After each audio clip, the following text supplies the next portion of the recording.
Welcome to this webinar, which deals with building of resilience and solidarity in a world in crisis.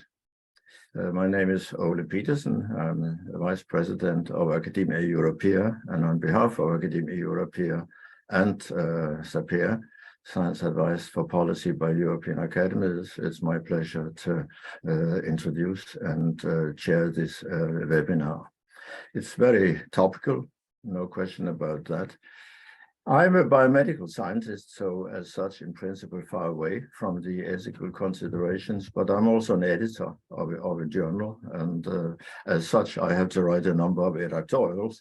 And as you can see on the screen, I have written a number of editorials which are very much along the theme that we are discussing today. So I'm also personally quite interested in what will be said and discussed at this point in time. So the background to the webinar are a number of publications that were demanded by the European Commission. And basically, there are three sets of documents that are in the background of what we're going to talk about. But don't worry, you don't need to have read these documents in order to participate in the discussion, because our panelists will give you the main background.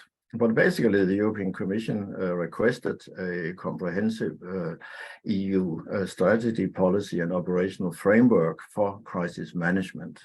And this went to the scientific advice mechanism of the Commission, which has two parts, SAPEA, Science Advice for Policy by European Academies, which produces an evidence review report. And you see that on the left side of the slide.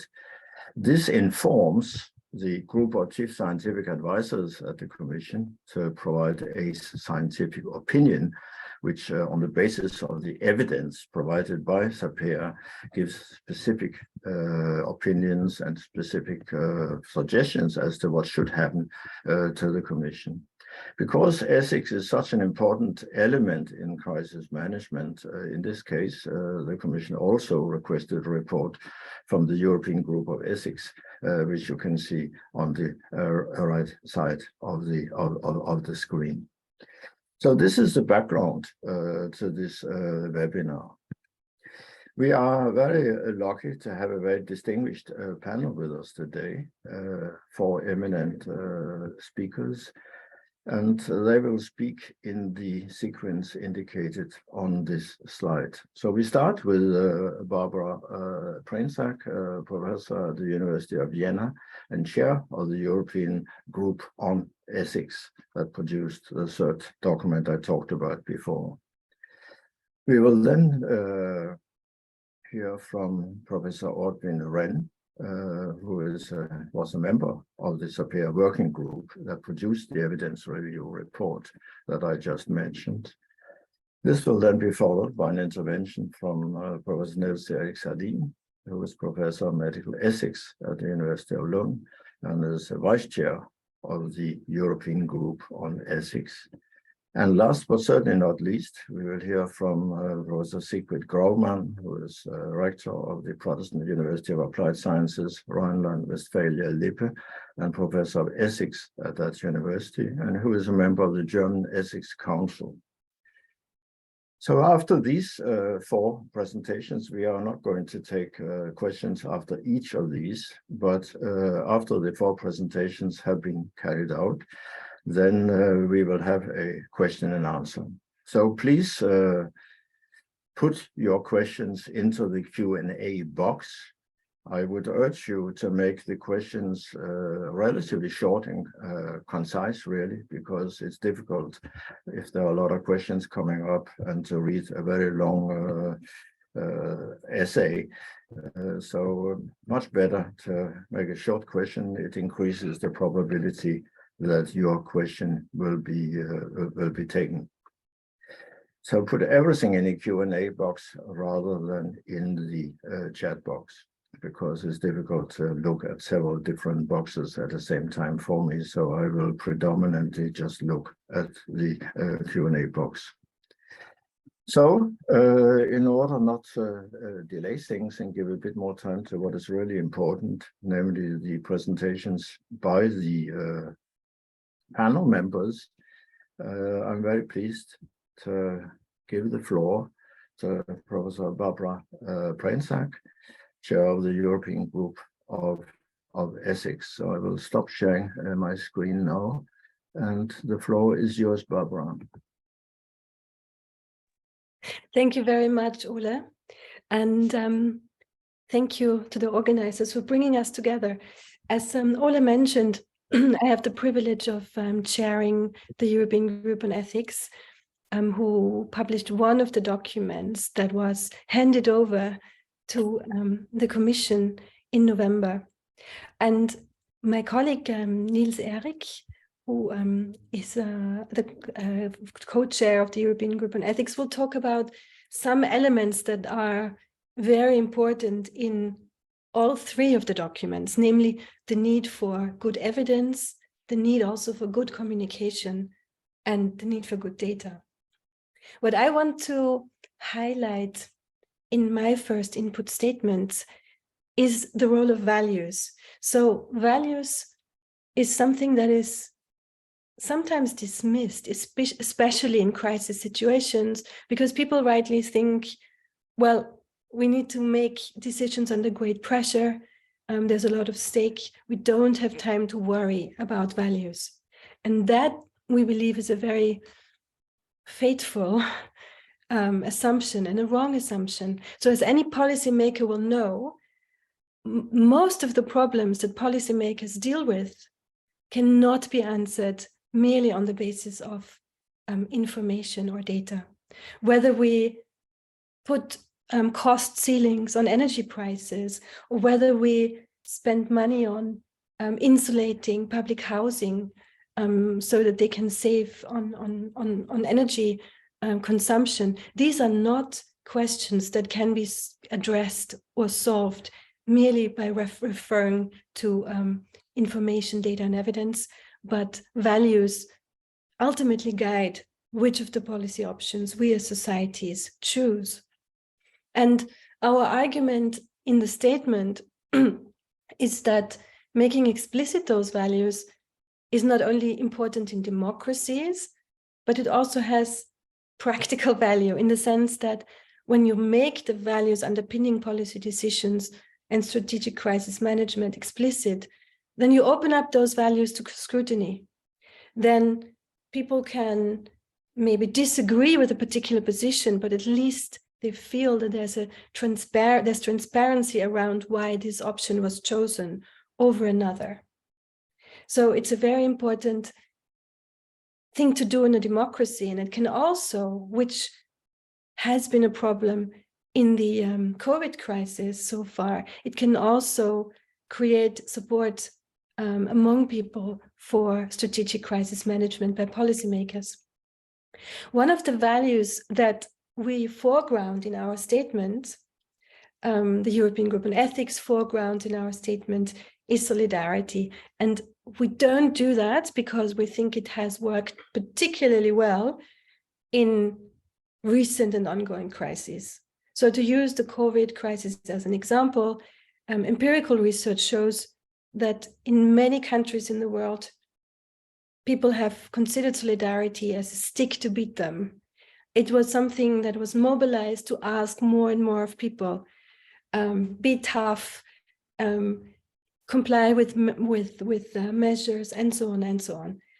And it wasn't met with an equivalent willingness and the equivalent actions on the side of policymakers at all levels to ensure vaccine equity, to enact solidarity with other countries and other nations, and also to create what we call institutionalized solidarity, so systems of support for those that have psychological, social, economic vulnerabilities, medical vulnerabilities, so that everyone is adequately supported. So this is something that is actually grounded not only on ethical reasoning, but also on evidence from empirical research showing that this is what a lot of people hoped for and need. And also research that shows that for any crisis, and this is closely related to solidarity as well, for any crisis, in any crisis, those that are hit hardest and first are poor people, are the ones that are at the lower end of the wealth and income pyramid. They are affected most negatively in all crises. So in order to increase societal resilience, this is not a very sexy message, you know, because everyone loves to talk about data and about fancy glitzy things, but the idea that poverty needs to be abolished, which is of course also a sustainable development goal, that is really one key way to increase societal resilience and to make our societies better prepared for crisis. And one last note on resilience before I hand over to my colleague. Resilience, we need to be careful using this term. So it can be a very useful term at the level of societies. When it's used, when it's applied to individuals, we need to be careful that it doesn't lend itself to victim blaming, to telling people, you know, if you are more relaxed, if you don't worry so much, if you take better care of your household income, then things will be easier. So individual resilience requires societal resilience in order to even materialize. So I'll hand over now, and I look forward to the discussion. Well, thank you very much, Barbara, for this very nice introduction to our theme today.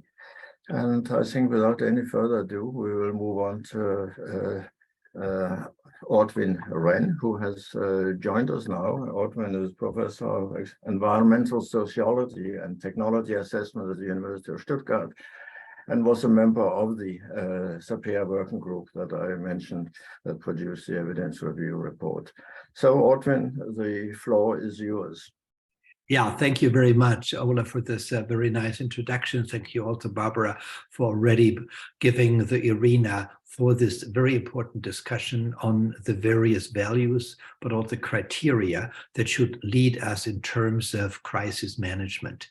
And the peer report that I was a member of was very strong on pointing out that it's not just one criterion that will help us to deal with polycrisis, with a whole set of crises that will come at the same time, though we need multidimensional criteria that will help us first to be better prepared for these crises, but also to be better in coping with the crisis once they have occurred. And there were four major criteria, or let's say major dimensions that we were looking at, and we felt that those four dimensions are probably having priority over many others, and not the only one, but they're very important.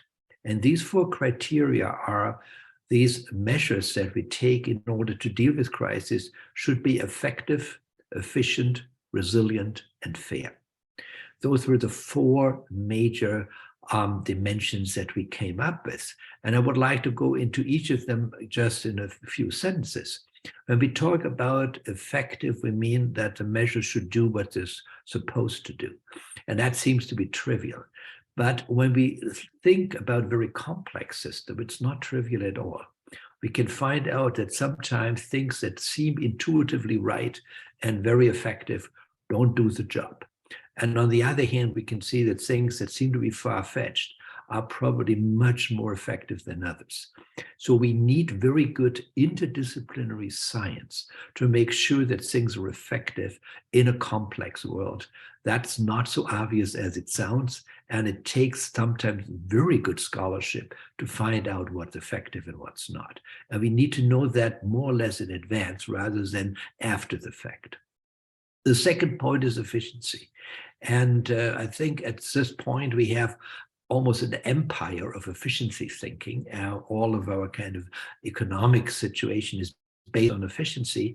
But I still want to say efficiency is important. It's just 1 out of 4. It's not the only one. It is not the dominant one, but it's one that matters because most of our resources are scarce, if it's labor or if it's natural resources or if it's human resources or if it's capital, and we need to be economical about these resources. And that's what efficiency is all about. And then we need very good economic expertise that tells us what is really efficient and what's less efficient within the realm of what we think is effective. And then we come to the third point, and the third point is important, and I think Mario pointed that out already quite clearly. It's resilience. And resilience, again, is not meant towards individuals who can be blamed that they can't cope with issues, but it's about systems. Systems are resilient if they can maintain or recover quickly in times of major stress. So we need to keep the functionality of critical infrastructure or critical services to society. Now, another thing which is important is because we're living in a transformation time or a transition time, specifically towards energy, climate neutral energy systems, or towards, let's say, new measures in terms of agriculture and many other industrial metabolisms. Resilience is not to make sure that the status quo is conserved in times of stress. What we really want to do with resilience is to say we want to make sure that the transformation is robust enough to withstand all kinds of stressors so that it can proceed. And that, I think, is something that's very important to stress, because very often we talk about resilience, we want to go back to the good old days because they seem to be more stable than that what we have today. But those days may be more stable, but they won't be stable in the context in which we are living right now. And we need the transformation because business as usual will be neither effective, nor efficient, nor resilient, nor fair. So we need to go on these transformations. We have to make those transformations more robust, more resilient against all kinds of stresses. And that leads me to my last point, and that's fairness. And Barbara, you referred to it as solidarity, which I think is a very good word that shows what fairness is producing. We can see that the burdens for these transformations are not equally divided among the various parts of the population. Some pay more, some pay less, some benefit, even if they don't deserve it, and some pay a lot, even if they are not guilty of any of the problems that need to be solved. So in that sense, it's very important that we need first a government or a governing system that we face and that finds good ways, good policies to deal with them. Very often we can make effective policies by already healing inequities with the measures that we do.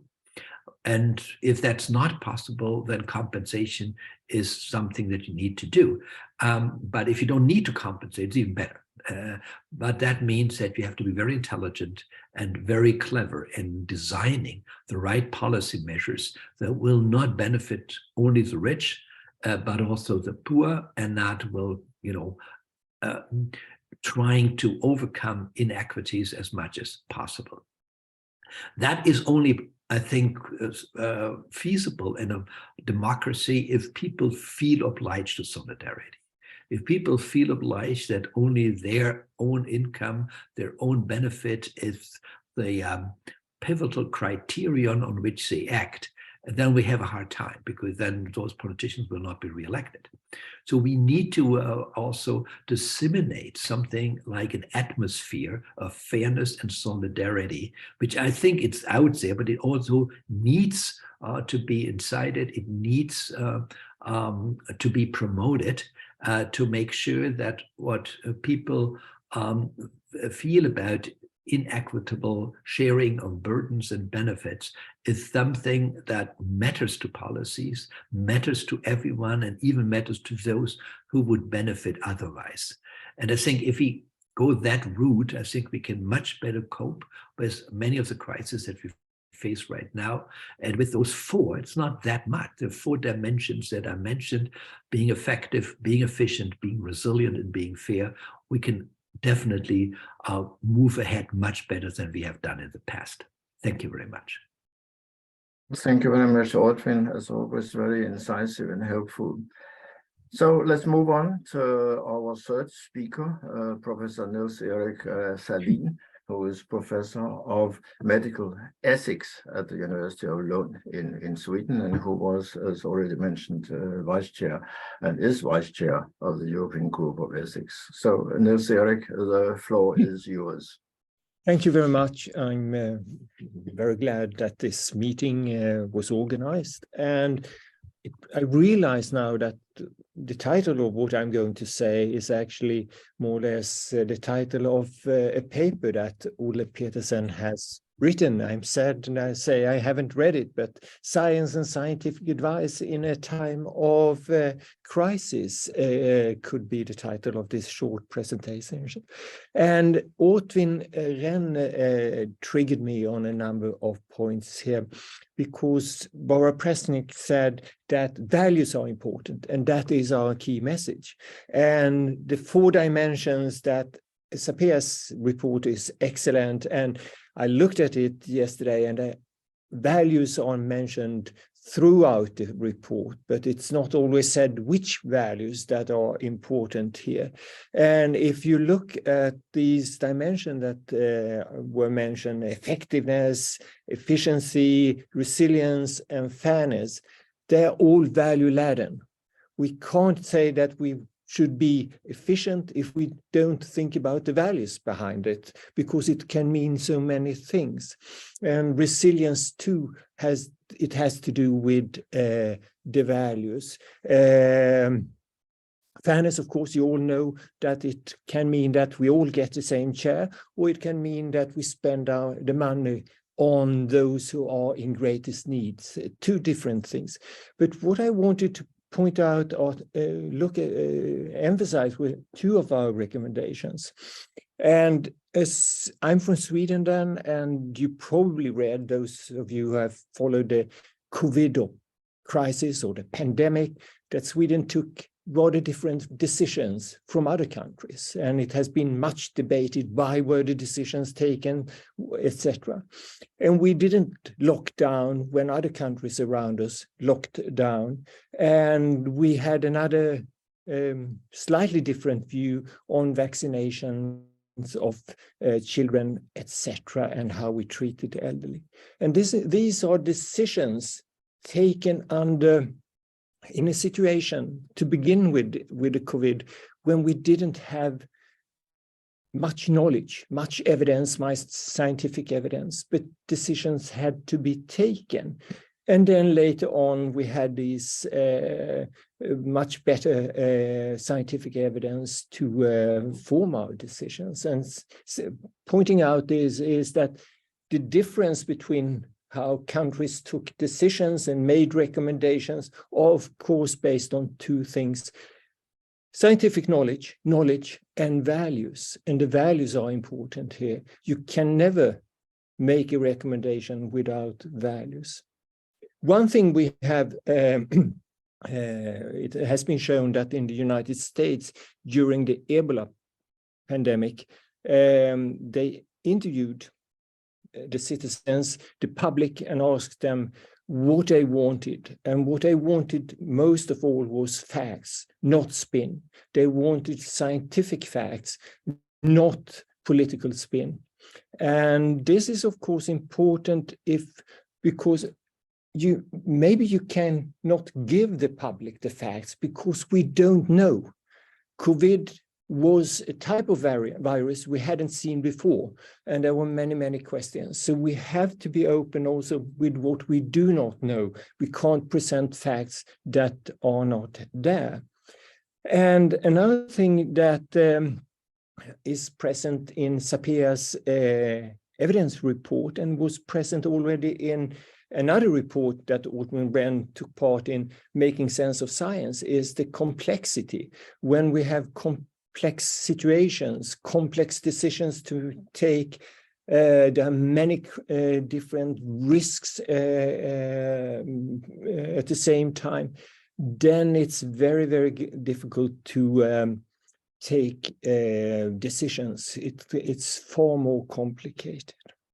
A colleague of mine says that when you give recommendations and when you take decisions and an agency is telling us what to do, it's important that they say what you should do and when you should do it. But it's far more important to say why you should do it.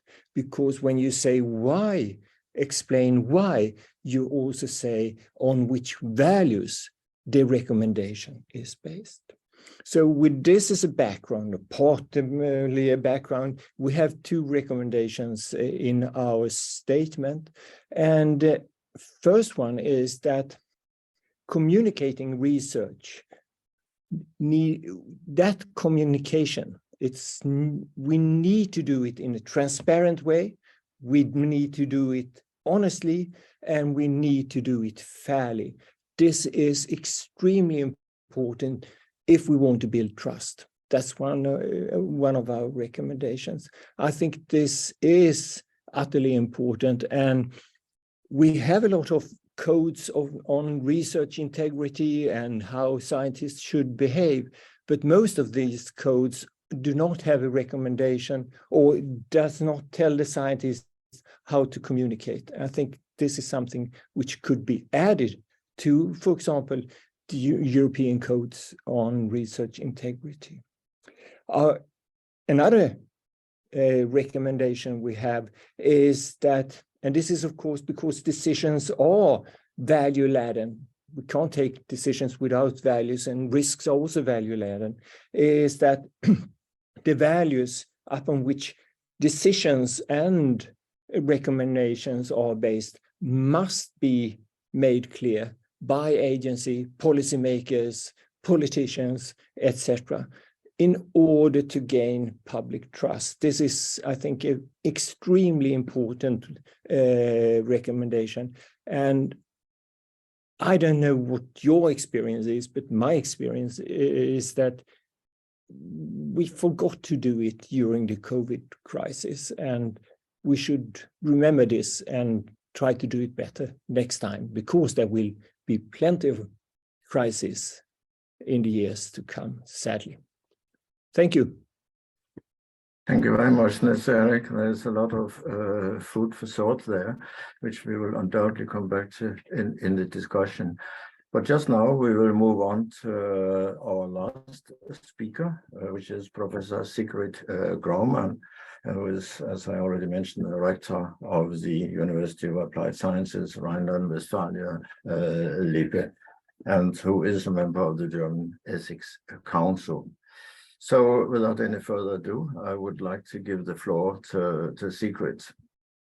Please, Sigrid. Thank you very much, Ole, for the kind introduction. And thank you very much for the organizers to give me the opportunity to share my thoughts with you here. I will address particularly the guiding values and norms of decisions which have to be taken in a crisis. And I will focus on what we can learn from the experiences of the COVID crisis.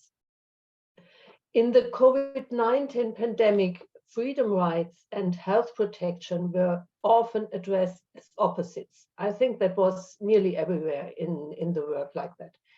In my view, however, this is wrong. In reality, freedom rights and health protection are mutually dependent. The pandemic crisis, and that's also clear, has made us aware that vulnerability is a general characteristic of humans as human beings. That's totally clear, but we often tend to neglect that. If the virus had spread unchecked, healthcare would have collapsed. This would have amounted to a massive threat to freedom for all citizens. At the same time, the pandemic protection measures and restrictions on freedom have led to health, psychological, and social damage to individuals. So we have a conflict of interests.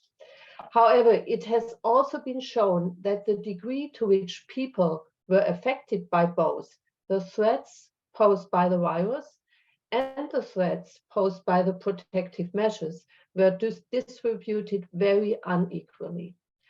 The likelihood of infection depended very much on living and working conditions. The risk of a severe course of the disease depended on age and previous illnesses. And the burdens caused by restrictions on freedom were also distributed very unequally.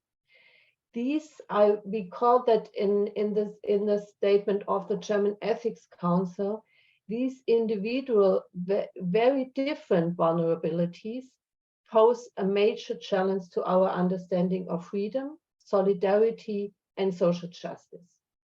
It has turned out to be fatal that a very reduced understanding of freedom, an understanding of freedom as the absence of external constraints, has prevailed in our societies. Or to put it more bluntly, some people obviously think they have a right to freedom without any regard for the consequences for others, particularly for the weaker members of society. I think we should consequently reject such an understanding of freedom. In contrast, I think we need an understanding of vulnerable freedom that takes into account the various vulnerabilities and the socially unjust or unequal distribution of hazards and burdens of restrictions. Restrictions on freedom must satisfy rules of social justice, and I think to a large extent we didn't focus on this goal. So restrictions on freedom must satisfy rules of social justice. If we want to be better prepared for future crises, we must take into account that freedom does not only mean the absence of external constraints, but also requires realization conditions such as sustainable social relationships, social solidarity, and crisis-proof institutions of welfare. Thank you very much. Thank you very much indeed, Sigrid, for these remarks. So we will now start the discussion. I should say, in fairness to Ortwin Renn, that he, like Sigrid actually, we are very grateful to both of you that you stepped in at relatively short notice.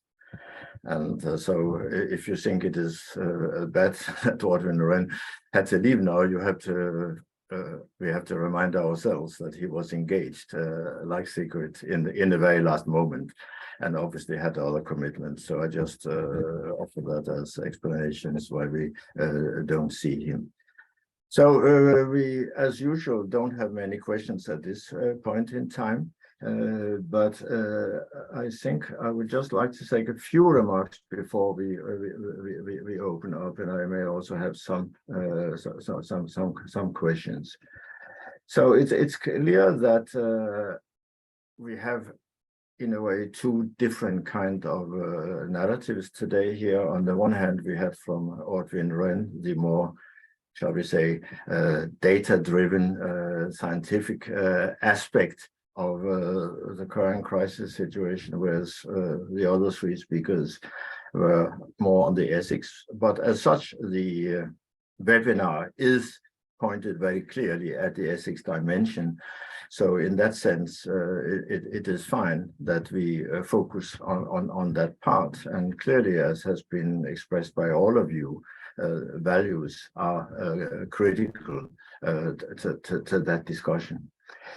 Just before we start the discussion, I would just make sort of one point. A lot of what has been said so far has been sort of put in the context of the pandemic, which is perfectly natural and understandable.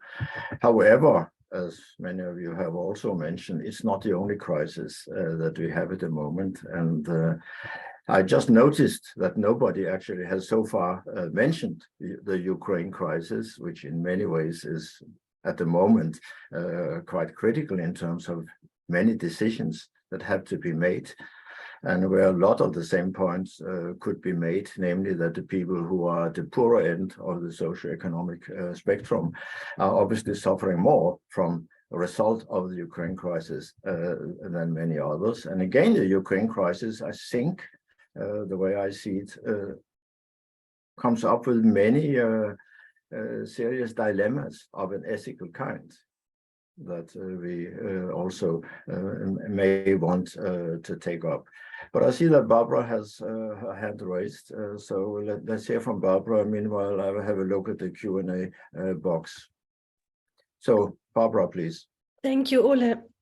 I believe that your reminder that we're talking about all types of crises, and certainly also crises that are related to armed violence, and in this case, military aggression, are important. I wanted to refer to something that refers to all and is relevant for all crises, and underline also a very important point that Sigrid made, namely that this pitching of individual freedom and liberty against collective values such as public health, also security, is a very dangerous game, not only because it allows the hijacking of the term liberty and freedom by sometimes right-wing forces, but also because it's blind to the fact that, and we also expand on this in our statement, it's blind to the fact that individual freedoms can only be exercised if some collective goods are in place. If it's not safe to step outside because I might be shot, or I might be exposed to a very high risk of infection, then my individual freedom is only worth anything on paper. So I think this is something that's quite important in public discourse. And the other point that I wanted to make, but I will just make it and not expand, is Ortwin's point about what I would call pre-distribution. This is something that can't be emphasized enough. He contrasted redistribution with pre-distribution. He didn't use those words, but that's what he said. And I think it's quite important to think about how can we distribute goods, education, healthcare, public infrastructures, transportation, energy, in such a way that they are distributed equally before grave inequalities accumulate that we then need to redistribute. So some inequalities are always there, but grave inequalities are bad for societies. We know that. And interestingly, not only for those at the bottom of the pyramid, but for almost everyone. So I think there are some very basic settings of our societies that if we get those right, they will actually benefit our societies. They will make military aggression and armed conflict less likely in many cases, but they will also make our societies more resilient when a crisis occurs. Okay, thank you for that comment. So we have now a number of questions which we can deal with. There is a question from Professor Jaroslav Schuba, who I know personally, who is in Kiev. And he writes, just want to know the panel's opinion on to what extent political tensions with Russia and the Russia-Ukraine war contributed to the current economic crisis in the world. Or is this crisis just a consequence of COVID and the cyclical nature of the development of the capitalist economy? I don't know who would like to approach this question, which obviously is a very broad one. Otherwise, I will just ask some member of the panel to approach this. Maybe Nils-Eric could have a go initially. You ask the wrong person. I don't have the competence to answer a question like this. I can see it's really important, but I'm not capable of doing it. I'm sorry, I apologize. Well, we could maybe broaden the question a bit about the Ukraine crisis. I already also brought it up because, again, I think in terms of our, let's say, society's reactions to the Ukraine crisis, I think values are probably quite important. We have seen again that different countries have taken somewhat different views on this crisis. And again, if you look sort of at things in a very fundamental way, if you are sort of a serious Christian, then of course the commandment, you shall not kill, is a pretty basic and important one. And this has led some people to say, well, we can't just supply more and more weapons. I mean, that's obviously not a way of stopping a war. On the other hand, there is also another important principle of people in a community also having the right to choose how they want to live and not have that imposed on them by another power. So there are some quite important values involved in how to react to this crisis. And this may become a bit closer to you, Nils-Eric, in terms of commenting on that. Of course, agree with you, and of course we have a right not to be killed by another state and have our lives ruined by Russia or whoever it is. So in that case, I agree. But there are, I try to turn this question into something I can say something about. First, I think we have seen something which is discussed in SAPEA's report, and that is that a crisis today is cascading. It starts as a rather, you can say that is the crisis, and then suddenly it becomes an economic crisis, and then it becomes some other type of crisis. So we can see that it is sort of cascading throughout Europe, and it becomes more and more difficult to do something about. And another thing I wanted to add is that when we are talking about doing something, we often think that we have designed, I touched up on it, but we have the science, we know how to deal with this problem, we know which values are the values we want to have, and we take a decision. But what seems to a problem of today is that often we don't know enough to take the decisions that we want to take. And by that I mean we cannot just say, yes, let's maximize expected utility or pick the best or whatever, because there are no best and there are no maximization to be done because we don't have enough knowledge to maximize. And that, I think, is a new, in itself, a crisis. And we then have to look at which values, which principles should we rely on making the decisions then. And then we point at solidarity, we point at privacy, we point at human dignity and other things like that, which I think becomes more important when we have not as much knowledge. I don't think this was the answer you wanted, Oliver, but it was an answer. Yeah, no, I think it is helpful, actually.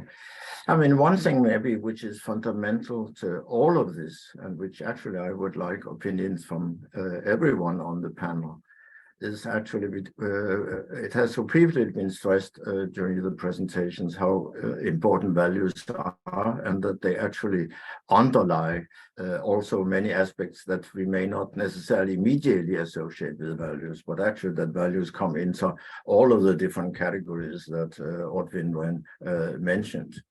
However, one could ask, and I would be inclined to ask a kind of more fundamental question about where do these values come from?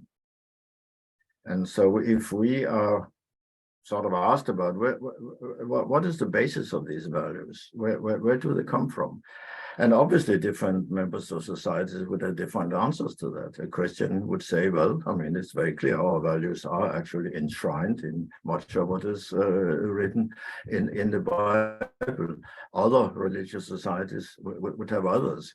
But how do we, anyway, educate people also in these terms? If people do not always fully understand the values, we somehow also have to explain, where did the values come from? How do people, ethics people like you, actually determine what are important values? Again, there is a kind of consensus about a lot of these things. Everybody agrees in principle poverty is a bad thing. It would be better if we didn't have poverty. But somehow society has known that for millennia and hasn't actually solved this particular problem. So Sigrid has her hand up, so maybe you want to comment on this or on something else. Yeah, Sigrid, I don't know if I directly, if it's directly a question to your answer, but I think that our values have been the last, let's say, decades very much influenced by economic values, and I think that was good for increasing autonomy of people. Yeah, I think there are a lot of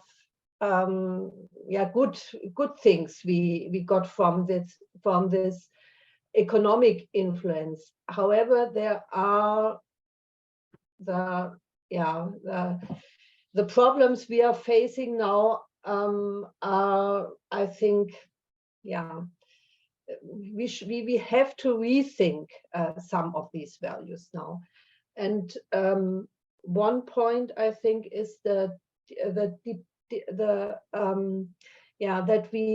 we organize our economy, but also our institutions of welfare mainly with along the criteria of effectiveness and efficiency. And what we saw now, or what we experience in the pandemic crisis, and I think in a war crisis now, and the climate crisis, we will see that as well, is that we need personal and financial reserve capacities especially in our institutions of welfare, but also in all institutions of the critical infrastructure. And personal and financial reserve capacities are not in a way of economic thinking. There are no good reasons to organize that. So there are a lot of, I think this is one of the crucial points where I would really say where we need more state again, more political power and less economic power, if we want to organize, or if we want to have more resilient institutions of welfare and the whole critical infrastructure. Thank you, I Barbara. don't know if that was clear. It was a bit. No, thank you very much. I think Barbara was next. Nils-Eric was next. Okay, Barbara, you just go ahead. Okay. I think this is a key point, the point that Sigrid just made. And I think it exposes one area where politicians, for very understandable reasons, sometimes pay lip service and don't go beyond that. Because if we take resilience seriously, we cannot have efficiency in every respect. So this is it's a wonderful example of what I said initially. Just making what you have done now, Sigrid, is you've brought out those values that underpin some decisions. So let's just use the example of a healthcare system, or a healthcare system is important not only in pandemics. If we try to be as efficient as possible, then we will hire as few nurses as possible, pay them as little as possible, to have as few doctors as possible, just enough to make sure that the supply is there. And then when something goes wrong, the whole system will fall apart because there's no resilience. So this is what you importantly highlighted, Sigrid, with reserve capacity. So I think we have to be honest and make a political decision of whether we really want efficiency in every respect, or whether we pledge a commitment, we make a commitment to resilience, to say we might have a little bit more buffer now, but if something bad happens, then we will have resilience. Some companies are doing that now. Some companies have realized that they can only get employees if they don't just work every employee as much as possible, and if somebody falls ill, then everyone has to do additional hours and work themselves into a coma almost. But to have a reserve capacity of course, for many companies that's not feasible financially, but for those where it is feasible financially, there is already the realization that sometimes having those buffers and not reducing costs wherever possible is the way to go. So at societal level, that's what we need to do, and we need to be honest and say we cannot just fly the flags of efficiency and sometimes for political reasons, we need to save and austerity. And on the other hand, with the other part of our mouth, we talk of resilience. That just doesn't go together. Okay, thank you, Nils-Eric. Ole, your question is sort of a question that has been discussed in philosophy for hundreds of years or thousands of years. So I think we will not be able to answer it here. But it is, of course, an important question, which values are important here. I think the type of values that we are talking about here are the values that we in the society or in a society agrees on, we think are important. And if we can't agree about them, then we have problems with our decision-making recommendations. And a British philosopher said that if we can't come to an agreement on which values that are important, there are only two solutions. It's force or divorce. So either we have to, you see the point. And I think that's, but I have a question to Sigrid. You said that some of the values that we have today, we have to give them up and find new values. And I'm curious which values you have in mind. And in a short comment to what Barbara said is that in our statement, we have a recommendation about prioritizing in healthcare. And their values are extremely important. And we say that all citizens should be treated in an equal way. But we also say that needs are important. And of course, this has been very important during the COVID crisis. And again, an example from Sweden, that some economists said that we should spend the healthcare on those in their 40s, because if we treat them, we will get better tax revenues in the long run than if we treat the elderly. So here you have a sort of value crisis, which is difficult to solve. But Sigrid, I'm really curious about which values are we going to throw out? Sigrid, which are they? It's not an easy question, but I would say I don't think about giving up value so much. I more think about more complex, more adequate interpretation of values. For example, that equal respect for liberty rights. That is a value I would not like to give up. But I ask, or I demand for another for a more complex understanding. I think we find solutions really good solutions in the system of human rights.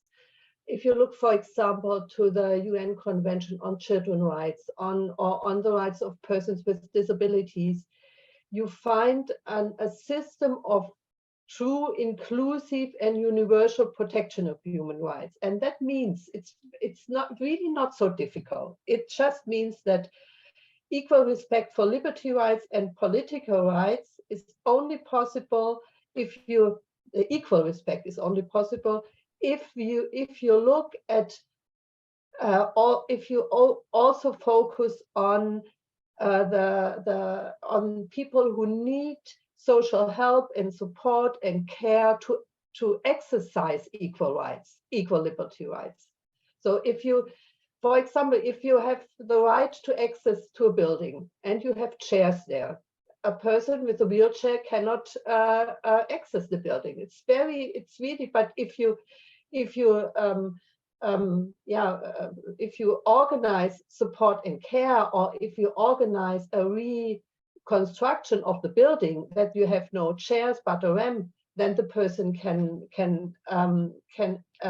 access the building on an equal basis with others. Or on the other side, social, economic, and cultural rights, they are very controversial. I know that. However, they are very controversial because in a too simple interpretations, they tend to be paternalistic, sometimes discriminating, sometimes but if you understand them, social, economic, and cultural rights in an empowering way, and if you link them consequently with prohibitions of discrimination and of paternalistic or of paternalistic decision making, if you link them consequently to autonomous decisions, then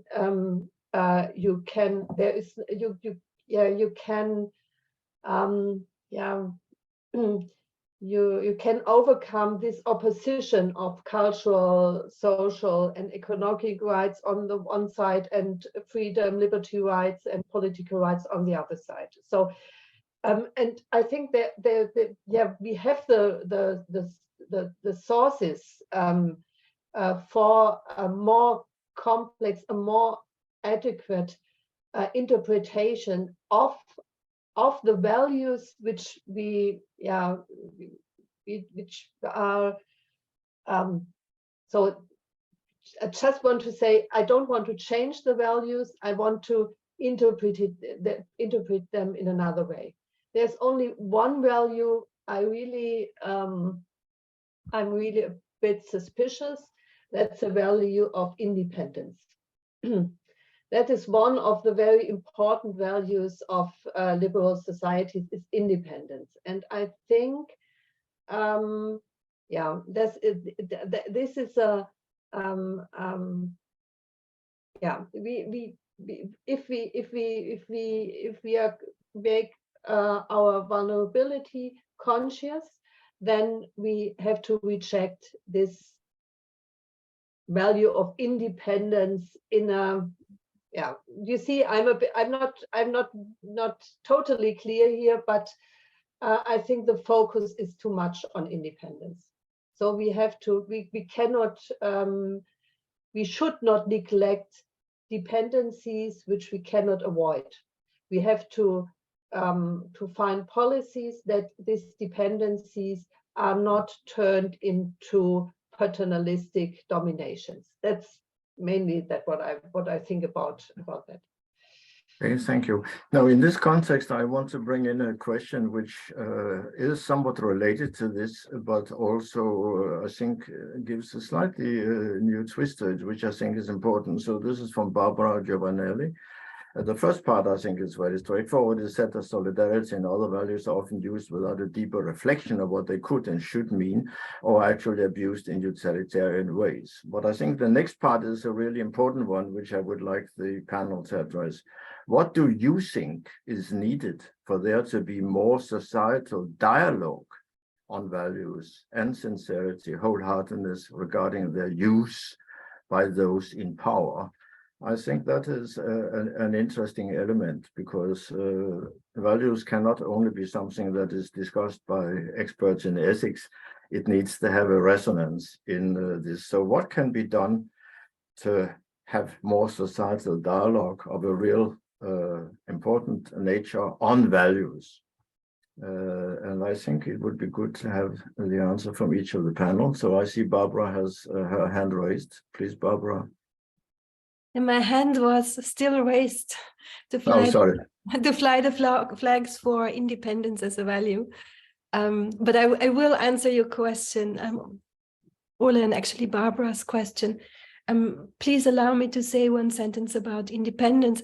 I know exactly where you're coming from, Sigrid, and I agree with you, but I think it's important to maintain independence as an important value in an emancipatory way, to make sure that people are freed from dependencies that they have not chosen and that are oppressive to them.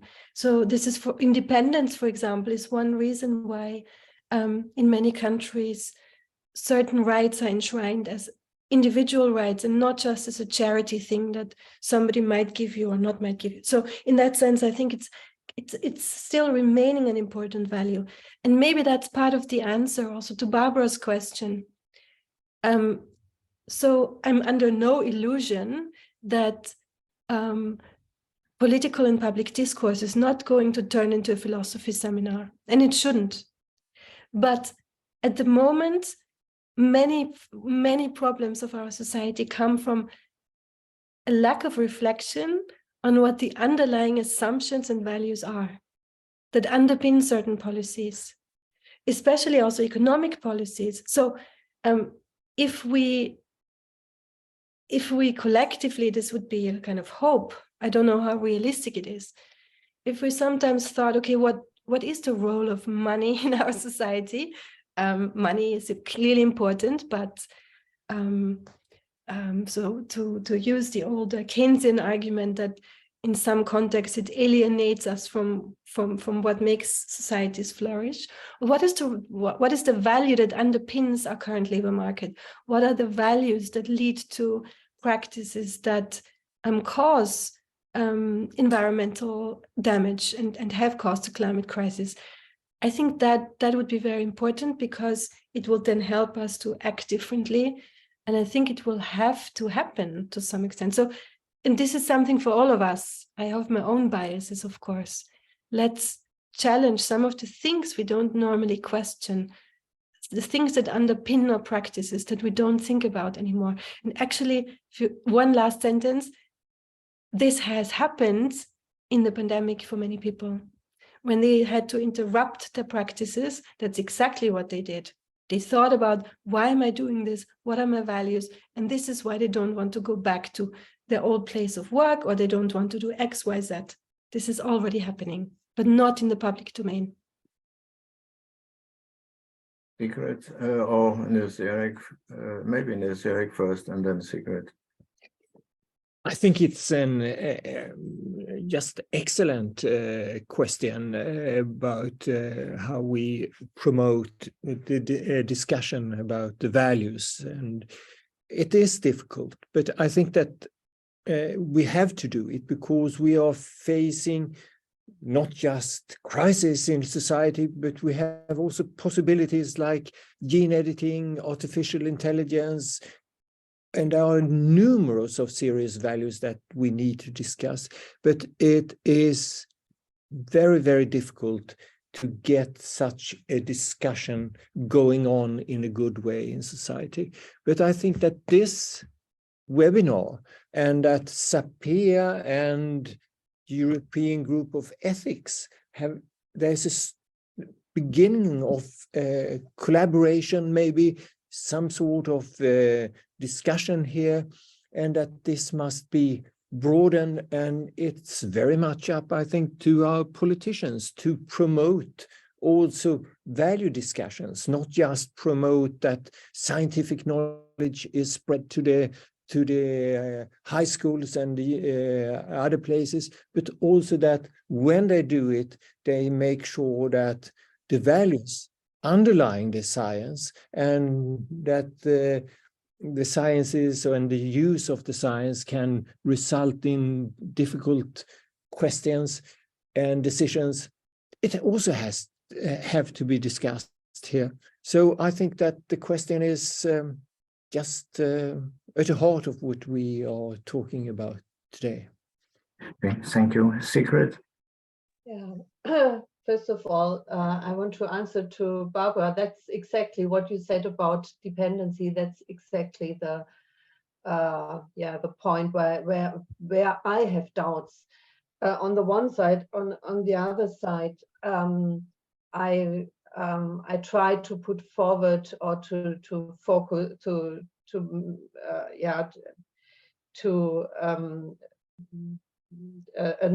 try to put forward a notion of relational autonomy or relational freedom. So to see both of it, that we are, as human beings, we are dependent on others on the one side. On the other side, dependencies are very much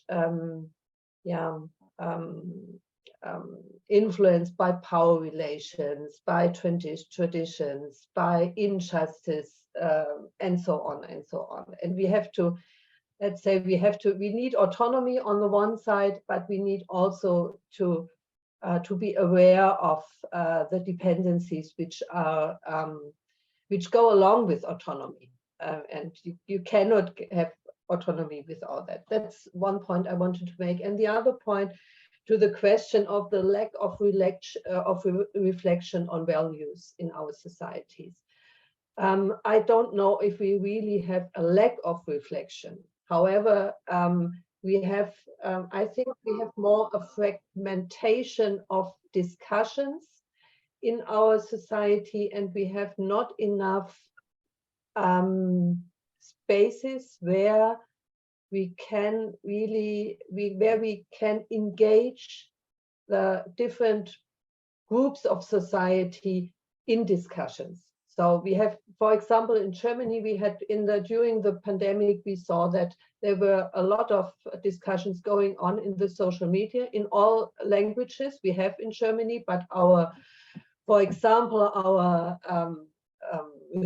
the persons who are responsible for political communication were not able to speak all these languages and to access the spaces where the discussions are taking place. And that's really a problem. So we need to open up participatory debate, public debates. I think we totally need that. And there are very old-fashioned institutions like academies for political educations. Why not such spaces supporting and engage so and I think it's clearly not so the public debates are mainly organized by the media in our societies, and that's, I think the media, they are doing a good job to a large extent. However, the problem is that we have to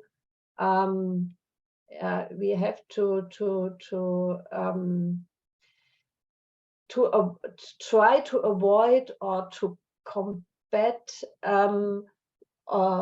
this negative discriminatory aspects of this media debates. For example, we don't have the greatest parts of our migrant communities. You don't hear them in the media.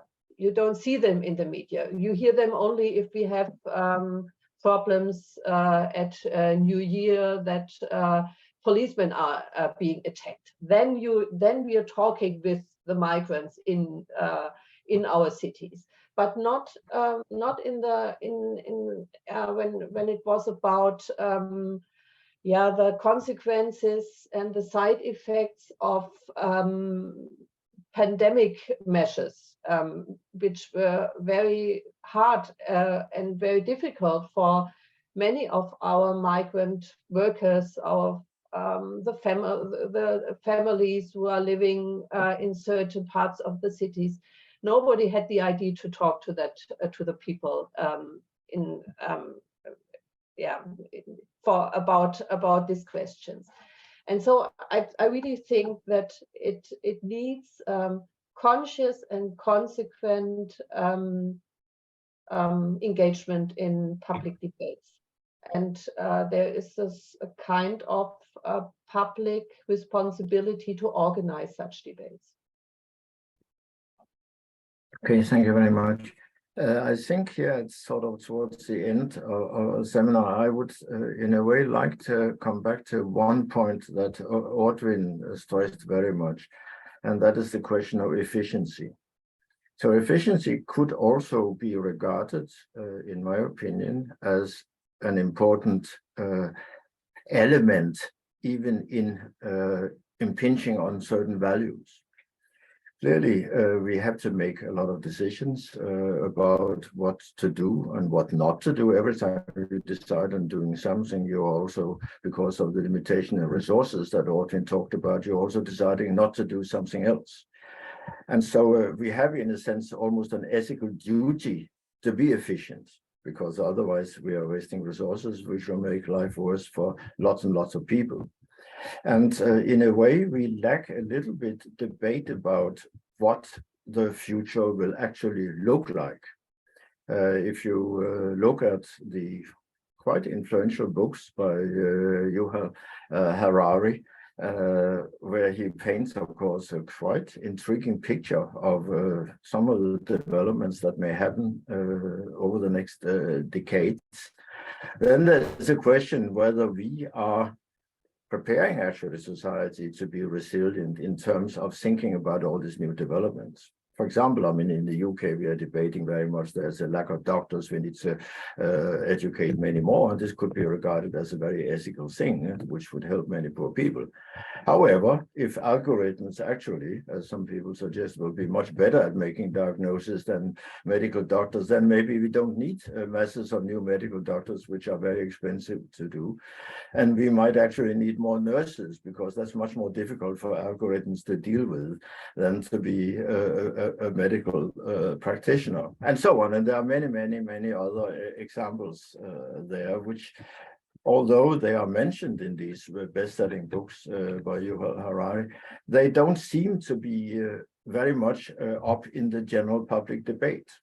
And maybe it's because it's complex, these technical issues. But I would like to hear, I mean, are we not also ethically, in a way, almost compelled to think about efficiency? Nils-Eric. The answer is no, because efficiency can actually work against solidarity. It can lead to people having a more difficult life than they need to. Efficiency is a very dangerous tool, and you can see it in economics. If you define efficiency in a certain way, of course, it will prioritize in a way that we might not want to prioritize. I think it's a serious problem that we want maybe efficient algorithms is one thing, but the question is then how and for what reason do we use them? And do we use them in a way which under-prioritize elderly, under-prioritize people in great needs? That might happen. So I think we should thread very carefully here. And this is actually a nice topic for a webinar. So thank you, Barbara. I fully agree with Nils-Eric that this would be a really good topic for a webinar. However, your substantive points, Nils-Eric, I share all of them, but I think they pertain to an assumption that efficiency is a kind of economic category.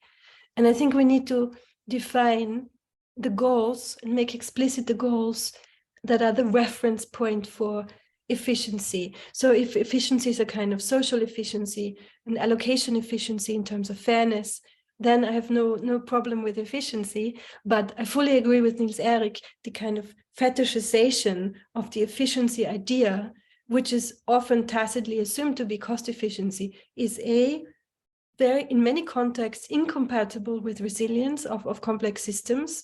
So complicated systems can be effective, but for efficiency and resilience in complex systems can sometimes be in a contrast. And we need to also do away with this idea that efficiency is always only in economic terms, or that even economic thinking focuses on certain types of growth rather than others. What's wrong with having well-being and health grow, for example, instead of profits or whatever else? So I don't want to make certain normative positions now here as to what should grow, but I think just again opening up the goals that we try to achieve with efficiency and how we measure it is very important. And of course, we're not the only ones saying that. There are lots of people in the public domain that are making this point at the moment. Mariana Mazzucato is making it, other people as well. I don't know, Barbara, that we can have a need for an efficient solidarity. That's actually what we are saying in our statement.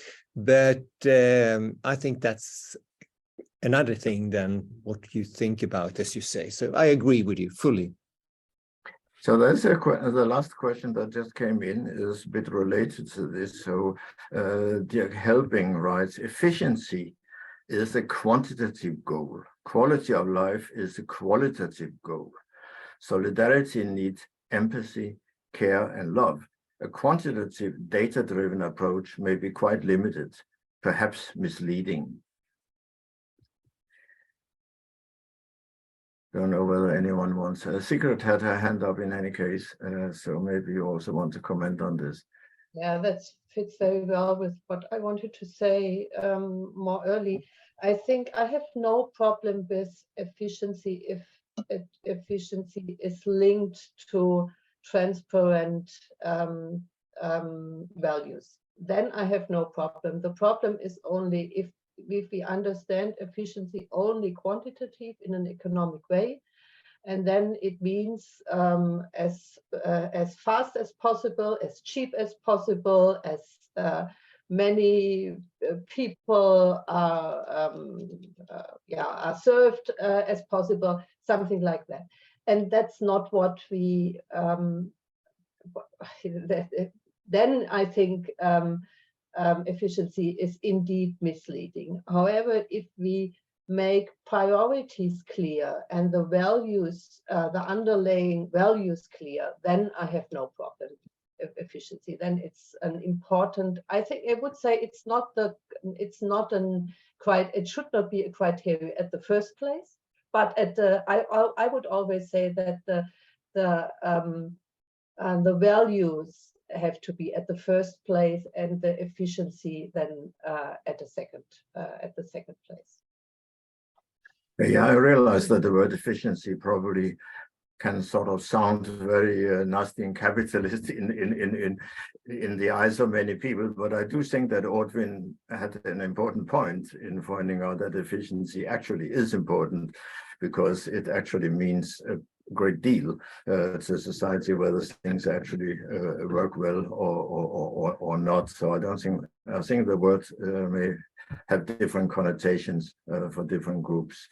We are nearing the end. I'm conscious of the fact that I have not specifically linked the discussion to a lot of questions that came up, but actually we have covered virtually everything that is in the questions. And just to tell the people who put in the questions, I think I would urge all panelists just to have a look at the questions and see whether in writing you feel you can contribute something to some of these questions which we have not been able to deal with in a quite explicit manner. I saw that Nils-Eric had his hand up before. Did you want to? Because we are nearing the end, obviously. We are already 20 minutes apart time, which is longer than we have usually had, but I think the discussion has been very interesting. And we still have actually a substantial number of people with us. So maybe we should just try to wrap up in a sense of trying to get a few keywords, key phrases in. And I would like to ask each of the panel members just to, at this very end, to say what for them is what the American calls the bottom line here. So let's start with Barbara. If you just want to say a few words sort of to sum up what you think are the really important elements of this debate. For me, the key thing is that we often talk about inserting values into policy making, but it doesn't need to be inserted. They're already there. And making those values explicit and talking about it will make policy making better. In crisis in particular, and also outside of crisis. And it will also increase public support for good strategic crisis management if it's good. Okay, and then Sigrid. I totally agree. I think we should point out the values which are underlying our actions and our decisions. I think that's important. In doing that, I think we should avoid too simple notions, too simple interpretations. I think we need more complex reflection, and I think I would really put forward the goal to to come back to the very to the human rights system and to the idea of equal respect and of equality, universality and inclusiveness of the protection of human rights. And I think if we do that really serious, we can avoid some of the pitfalls of I would say liberal ideology. Then Nils-Eric, I'll give Nils-Eric the last word. Yeah, just three things. Ensure values are transparent, what Barbara said, more or less. Justify the decisions that we and recommendations we give. And another point then is develop a code of science communication. I think that's also very important, and we touch on it. So that's three things we can do. Okay, that sounds very good. That's a very good end note. I want to thank our panelists really for being very incisive and making lots of interesting points. I think a lot of also novel elements have come up in this webinar, and as Nils-Eric said, there may even be a scene for a new webinar that emerged from the proceedings today, which is also very good. The event has been recorded, and so it will be possible to come back to it.